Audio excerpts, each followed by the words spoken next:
وظهر أربعة تاريخنا وحي كوبيغان تاي لحيو طبانكا بيشة طبانات أكتوبر سنة لبكون سغاليو طبانكا qodobadii aan idin dulmarnay oo faahfaahsan waxaa la diyaaray wariyaheena Saudi Xaaji Maxamed Muuse aad baad u mahadsantihiin wariyaasheena Salma Yaasin Jaamac iyo Faarax Ibrahim Yacquub Faradayax bismillaahir rahmaanir rahiim duur wanaagsan dhageystayaal intaad maqasheen waa qaar ka mid ah qodobadii warkeena ugu dooroona waxaad ku soo dhawaataan qodobadaasi oo dhameystiran cabsi dagaal ayaa maanta waxa ay ka taagan tahay inta u dhaxaysa ceelasha biyaha iyo deegaanka caalamada ee duleedka Muqdisho wakiil wareedka raadiyaha dalne shabeellada hoose Cumar Wardoon ayaa warkan soo diray ciidadan u dhaxaysa ciidamo kala tirsan dawladda Soomaaliya ayaa ka taagan inta u dhaxaysa deegaanada caalamada iyo ceelasha biyaha oo ay dhacaan duleedka degmada Afgooye ciidadan ayaa ka dambaysa kadib markii labadan ciidan mid kamid ah laga raray bal control oo ku taala inta u dhaxaysa caalamada iyo sidoo kale ceelasha biyaha isla markaana loo raray goob cusub taas oo keentay inay ka caroodaan ciidamadan isla markaana mar kale ay ku soo laabtaan bartii control ee laga raray isla markaana xilligan ay ku sugan yihiin ciidamo kale oo isla dawladda ka tirsan isla markaana uu kacayo gudoomiyaha deegaanka ceelasha biyaha qaar ka mid ah dadka deegaanka ayaa muujinaya cabsi ku aadan xiisadan labadan ciidan ka wada tirsan dawladda Soomaaliya ee ka taagan caalamada iyo sidoo kale ceelasha biyaha mas'uuliyiin ka tirsan maamulka deegaanka oo aan la xiriirnay ayaa waxa ay ka gaabsadeen in ay faahfaahiyaan xiisadan ka taagan deegaankaas asagoo shaqooyinkii ugu dambeeyay ayaa sheegaya in ay socdaan dadaalo kala duwan isla markaana ay wadaan mas'uuliyiin ka mid ah maamulka deegaanka iyo saraakiil ciidan oo ku sugan deegaanka ceelasha biyaha lagu doonayo in lagu qaboojiyo xiisadan labadan ciidan u dhaxaysa Umar Abuukar Xaajadan Riyo Danan Shabeellaha gawaari ayaa maanta waxaa lagu rasaaseeyay deegaan ka tirsan gobolka Shabeellada Hoose wariyaheena Cabdifataax Maxamed Cusmaan Beyska ayaa qaadadhigaya warkan wararkan ka helayno deegaanka number 6 oo ka tirsan gobolka Shabeellada Hoose ayaa sheegaya in halkaasi rag hubeysan ay ku rasaaseeyeen laba gabaari oo deena ah kuwaasi oo qudaar lagu soo raray rasaasta kadib dadkii saarnaa gaarigaasi ayaa ka cararay goobta mana jiro wax khasaare nafeed oo rasaasta ka dhashay ilaa haatan si dhab looma ogaanin cidda ka dambaysa weerarkaas balse dad goobjoogayaal ah ayaa warbaahinta danan ee magaalada Muqdisho u sheegay in ragga weerar ka geystay ay u badan yihiin kuwa doonayay in ay dhac u geystaan gaadiidka inta badan isticmaala wadooyinka gobolka Shabeellada Hoose ayaa haatan la kulmaya culaysyo xoogan kadib markii roob xoog leh ay ka da'een gudaha gobolka Shabeellada Hoose wadooyinka qaarna ay noqdeen kuwa aanay gaadiidka isticmaali karin waxaana gaadiidka ay ku qasban yihiin inay isticmaalaan wadooyin qardajeexa waxaana mararka qaar dhacda in darwallada kaxaya gaadiidkaas ay la kulmaan dhibaatooyin xoog leh oo dhanka amniga waa maasan tahay Beyska xiisad u dhaxaysa wasaaradda arrimaha gudaha xukuumadda Soomaaliya iyo Ahlus Sunna wal Jamaaca ayaa waxa ay ka taagan tahay magaalada Dhuusamareeb ee gobolka Galgaduud wariyaheena Faarax Ibrahim Yacquub Faradayax ayaa dhameystiraya warkan qoladii lagu daray maamulka Galmudug Ahlus Sunnada gobolada dhexe ka arrimin jirtay ayaa ilaa iyo hadda waxay la taagan yihiin dhaliil ku aadan dhinaca guddiga la magacaabay ee dib u dhiska maamulka Galmudug iyo wasaaradda arrimaha gudaha ee dawladda federaalka Soomaaliya dhawaan madaxa golaha wasiirada Galmudug Maxamed Shaakir Cali Xasan oo wasaxaafadeed soo saaray ayaa waxa uu ka hor yimid guddiga ay magacawday dawladda federaalka waxayna ilaa iyo hadda ay la taagan yihiin in dib u habeyn lagu sameeyo guddigaas sidoo kale waxay sheegeen in aan cadaalad loo marin qaabka guddiga loo magacaabay maanta ugu dambeysay waxay soo saareen war kale oo ku aadan guddigaas waxayna sheegeen Ahlus Sunnada in aanay loo dhameyn guddiga la dhisay waxayna ku baaqeen in dib u habeyn lagu sameeyo cadaaladana loo maro dhinaca kale degmada Dhuusamareeb ee xarunta gobolka Galgaduud waxaa ku wajahan wasiirka arrimaha gudaha ee dawladda federaalka Cabdi Maxamed Sabriye waxaana la sheegay arrintan Ahlus Sunnada ka soo yeertay awgeed in Dhuusamareeb uu tagi doono dhismaha maamulka Galmudug ayaa waxaa ragaad la bixin waayay ilaa iyo hadda la sheegaya in ay ku yihiin Ahlus Sunnadii ku biiray maamulka Galmudug waxayna dhinacooda ay sheegaan Ahlus Sunnada weli maamulkooda inuu sidii u taagan yahay Puntland ayaa gacanta waxay ku soo dhigtay gaadiid lagu soo raray dhir la jaray dhinaca kalena waxay go'aan ka soo saartay xaaluufinta dhirta deegaanada maamulka Puntland. wariyaheena Sahra Maxamed Nageeye ayaa warkan dhamaystiraysa. booliiska maamulka Puntland ayaa waxa ay gacanta ku soo dhigeen 30 gaari oo lagu waday dhir laga jaray deegaanada maamulka Puntland. ciidamada booliiska ayaa gawaaridan kasoo qabtay gobolka Nugaal. gudoomiye ku-xigeenka amniga iyo siyaasadda ahna kusimaha gudoomiyaha amniga iyo siyaasadda ee maamulka Puntland Maxamed Axmed ayaa waxa uu tilmaamay in dhirta ay xaalufin ku wadaan. sidoo kalena wuxuu sheegay in ay maanta Nugaal ku soo bandhigeen 30 gaari oo lagu waday dhir. oo ah midda deegaankeennii xaalufisay dadka gacantooda ku soo guraya oo weliba qalajinaya dhirta qoyaneed inay tahay gaadiidkan ay ku raran tahay iyadoo la qalajiyey. waxaana ay golaha deegaanka degmada Garowe kalfadhigooda u dambeeyay ay soo saareen in xaabada qalalan ee caadiga ah ay canshuur runtii waxaad u wada jeedaan xaabadan oo ah midda deegaankeennii xaalufisay dadka gacantooda ku soo guraya oo weliba qalajinaya dhirta qoyaneed inay tahay gaadiidkan ay ku raran tahay iyadoo la qalajiyey.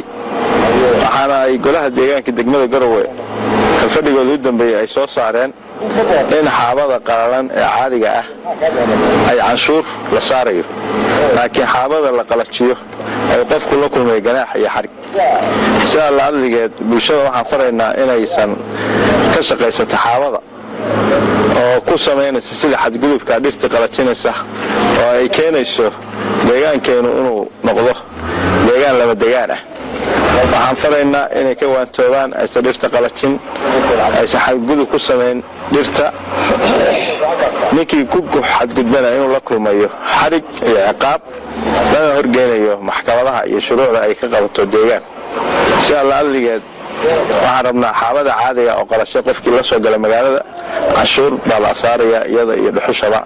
waxaana la fududaynayaa gaaska in uu noqdo mid firii ku soo gala iyadoo canshuurta ay ku leedahay dowladda hoose in laga dhimo ama canshuurba laga qaadin si ay xaabadu iyo deegaanku inoogu badbaado. dhanka kale taliyaha ciidamada booliiska qaybta Nugaal ayaa waxa uu digniin u diray dadka xaalufinta ku wada dhirta. sidoo kalena wuxuu sheegay inay gacan bir ah ku soo qaban doonaan cid walba oo lagu soo eedeeyo xaalufinta dhirta.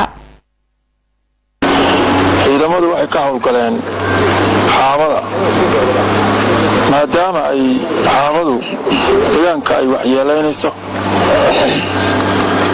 waxaan rabnaa marka inaan saaka halkan ka sheegno in ciidamada boolisku ay u diyaarsan yihiin inay la dagaalamaan xaabada iyo dadka shaqaysanaya.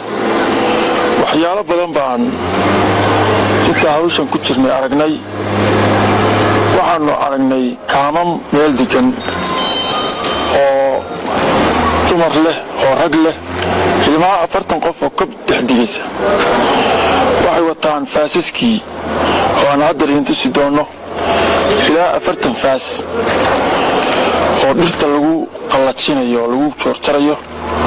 meeshay degan yihiin iyagu 6 bilood ka bacdi bay rabaan tii qalashay inay rartaan. meelihii caanka ahaa sida geel qarisa iyo la oran jiray oo dadku ay is arki jireen hadda waa bannaan. waxa xaqiiqo ah sidaan haddii xaaladdu ku socoto in meeshta laga guurayo. marka intaan ka guuri lahayn waxaan kula talinaynaa dadka hawshaa ku jira inay ka waantoobaan. annaguna waxaan ballan qaadanaynaa gacan adag ku qabanno dadka waxaas ka shaqaynaya deegaanka qarribaya oo waxa ka ganacsanaya. maamulka Puntland ayaa inta badan waxa uu ka mid yahay meelaha lagu jaro dhirta iyadoo dhirta ay u wanaagsan tahay bilicda deegaanka. waa mahadsan tahay Nageeye. Sheekh Shariif Sheekh Axmed iyo Xasan Sheekh Maxamuud oo maalmo kadib gudaha magaalada Muqdisho maanta ku soo laabtay. wariyaheena Xasan Maxamed ayaa warkan dhamaystiraya. madaxweynayaashii hore ee Soomaaliya Sheekh Shariif Sheekh Axmed iyo Xasan Sheekh Maxamuud oo ay weheliyaan xildhibaano ka tirsan labada aqal iyo siyaasiyiin ayaa soo gaaray magaalada Muqdisho. xubnahan maanta magaalada Muqdisho dib ugu soo laabtay ayaa magaalada Kismaayo kaga qayb galay caleemasaarka madaxweynihii lagu doortay magaalada Kismaayo ee Axmed Madoobe. waxay sidoo kale sheegeen siyaasiyiintan inta ay ku sugnaayeen magaalada Kismaayo in ay kulamo gaargaar ah ku yeesheen magaaladaas. Kismaayo waxaa hadda ku haray qaybo ka mid ah wufuudii ka qayb galay caleemasaarka Axmed Madoobe inkastoo qaybo ka mid ah ay soo gaareen magaalada Muqdisho. Madaxweynayaashii hore ee Soomaaliya Sheekh Shariif Sheekh Axmed iyo Xasan Sheekh Maxamuud iyo xubnihii wehelinayay weli ma jirto cid ka hadashay soo laabashadooda. Si kastaba haatee hore magaalada Kismaayo waxaa ugu dhacay caleemasaarka Axmed Madoobe, waxaana caleemasaarka Axmed Madoobe ka qayb galay qaar ka mid ah hogaamiyaasha maamul goboleedyada dalka ka jira iyo siyaasiyiin, iyadoona maanta magaalada Muqdisho dib ay ugu soo laabteen qaar ka mid ah siyaasiyiintii ka qayb galay caleemasaarka Axmed Madoobe. dhakhaatiirta magaalada Beledweyne ee gobolka Hiiraan ayaa waxa ay ka digeen khatar ka dhalan karta fatahaada webiga Shabeelle uu ku sameeyay magaaladaas. wakiilada raadiyo haddana ee Beledweyne Isxaaq Rashiid Maxamuud ayaa warkan soo diray. waa tahay dhageystayaal, warkaas dib ayaan ugu soo noqon doonaa. qayladaan ayaa waxa laga muujiyay dhibaato ka dhalan karta warta Siigaale degmada Hodan ee gobolka Banaadir. wariyaheena Cabdiyare ayaa warkan dhameystiraya. sidaa u jeedaa meeshan waa warta Siigaale ilaa iyo xaafadihii biyihii ay jabsadeen, ummaddu waa ku kala qaxeen. dowladda federaalka Soomaaliya waxaa leenahay sida ugu dhaqsiyaha badan inay si degdeg uga soo gaaraan. dhibaatada halkan aad kala kulantiin maxaa ka mid ah? sidaa u jeedaa meesha dhex fadhiso oo kale waa danta ma saan yeela garan la waa ka ay marka mar kasta mise waa mararka qaar xilli walba uu roob doo waa sidan xilli walba uu roob doo waa sidan xaafadihii iyo guryihii macallimiga ee wada jeerayaan biyo ma garata. dowladda federaalka Soomaaliya waa inay sida u dhaqsiyaha badan xaafadda ku soo gaaraan xaafadda Siigaale. ahay marka dhibaatooyinka maxaa ka mid ah? dhibaatooyinka waxaa ka mid ah sida hadda u jeedid adiga naftirkaaga oo riyaa dhex fadhisid mootada bartaas ay iga dantay. marka muhiimadda waa inay dowladda ay soo gaartaa wartaan wax ka qabataa ummadda wax u qabataa boojada ha ka baxdo. waan dhawahay wassalaamu calaykum waraxmatullaahi. magacaygu waa Yuusuf Sanay, waxaan ka mid ahay dhalinyarta degan xaafadda Siigaale. waad aragtaan dhibaato marmar ayaa jirta sida biyaha oo kaleeto markii oo roobka oo kale imaado. roobka waa loo baahan yahay laakiin markii uu imaado wuxuu saameynayaa xaafadii, saameynayaa magaalkii markan bilicdii saameynayaa. waad aragtaan meeshan waxa ka maqan markan sheegeen shaqooyinkii oo dawladda hoose ay qaban lahayd markan sida bulaacadii oo loo sameyn lahaa markan magaalka laamiga loo sameyn lahaa meesha ka maqan. biyahan halkan ilaa waxay ka imaadaan Bakaara ayay ka imaadaan. marka waxaan dawladda Soomaaliya waxaan ugu baaqi lahay inay sameyso markan kanaaladii lagu talagalay in biyaha ay gudbiyaan ee markan magaalada ka saaraan in sameeyaan ugu baaqi lahay insha Allah. dhibaatooyinka aad kala kulanteen biyahan waxa igaaga warta maxaa ka mid ah? aniga halkan markaan deganahay oo tusaale ahaan xaafadda Toosleyme halkan ugu market marka qaarkood waa inaa ka soo wareegto xagga markan oo sheegeen baxaaji baasta ana ka soo wareegto ama waa dhaka dabka inay ka soo wareegto. marka wareegsan dad ku qaadanaysa adoo wax yar intaas 5 daqiiqo oo socod ku qaadanaysa at least markan oo ina 20 daqiiqo 30 daqiiqo oo socod xaafadda. marka intii aad xaafadda aad deganay ma aragtay waxyaabo aad ka naxdi wadan ku aragtay?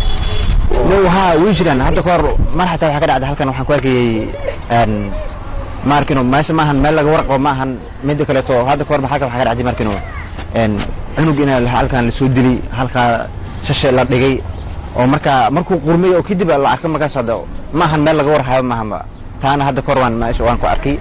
marka aad iyo aad ugu xumaa waxyaalaha qaarkood ka dhacay taas waa dib falxun bay ahayd laakiin haddii meesha markan meel caadi oo la sumcado wada sameyn ahayd markan midku taana ma ahleen markan meel oo lagu soo gabadan ma ahleen. dowladda Soomaaliya waxaan u diri lahaa markan oo ay sheegeen hay'adaha shaqada ku leh in markan oo nidaamiyaan oo markan oo waddanka bilicdiisa soo celiyaan sameeyaan markan oo kanaalada bulaacadii qaadi lahaa markan oo badda ku shubi lahaa oo magaalada ka nadiifin lahaa in sameeyaan ayaan u baaqi lahaa markan. wassalaamu calaykum.